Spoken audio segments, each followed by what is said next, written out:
નમસ્તે દર્શક મિત્રો, મારું ભાવના ચેનલમાં આપનું હાર્દિક સ્વાગત છે. ભાવનગરના આરટીઓ દ્વારા માર્ગ સલામતી માસ 2026નું સમાપન કરવામાં આવ્યું હતું. આ કાર્યક્રમ સરદારનગરની સ્વામિનારાયણ ગુરુકુળ ખાતે યોજાયો હતો. અહેવાલ હર્ષભાઈ રાવલ, ભાવનગર. કે આ ઇલેક્ટ્રિક વ્હીકલ્સ છે કે જેની અંદર આપણે એક્ઝેમ્પશન એમને આપેલું છે. ઓકે, એ હું તમને આપણે લાઇસન્સિંગની જ્યારે ઇન્ફોર્મેશન આપીશ એ હું તમને સમજાવીશ.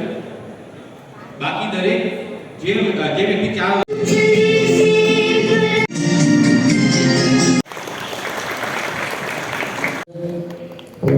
રિયા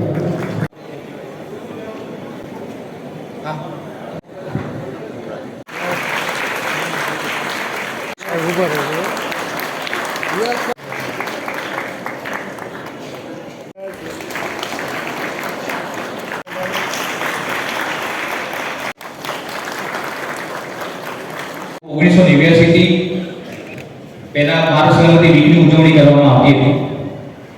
ત્યારબાદ ડિફરન્ટ કોન્ફરન્સ એના વિશે યોજવામાં આવે છે. જેમ કે 2015ની અંદર બ્રાઝિલમાં એક કોન્ફરન્સ યોજવામાં આવી કે જેમાં એક ડિકેડના એક માપદંડ તૈયાર કરવામાં આવે છે. ઓકે, કારણ કે આપણે જાણીએ છીએ કે એવરી ડે વાહનોની સંખ્યા વધતી જાય છે.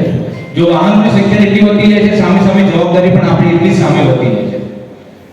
2024-25ના એ રેકોર્ડની વાત કરીએ તો પેટ્રોલ વ્હીકલ્સ 1.80 કરોડથી વધુ એવરી યર એનું વેચાણ થાય છે. ડીઝલ વ્હીકલ 25 લાખથી વધુ ડીઝલ વાહનોનું વેચાણ કરવામાં આવે છે.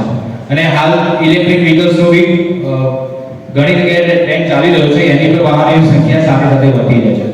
તો આ વાહનોની સંખ્યા દિવસે દિવસે વધવાની છે. પહેલા એવું હતું કે ઘરની અંદર જો 4 વ્યક્તિ હોય તો એમની પાસે એક ગાડી હતી, એક ટુ વ્હીલર હોય કે એક ફોર વ્હીલર હોય. હાલ એક વ્યક્તિ હોય એની જોડે 4 વાહન હોય. 2 ટુ વ્હીલર હોય, એમાં બી જો શાકભાજી લેવા જવાનું હોય તો એની પાસે અલગ વ્હીકલ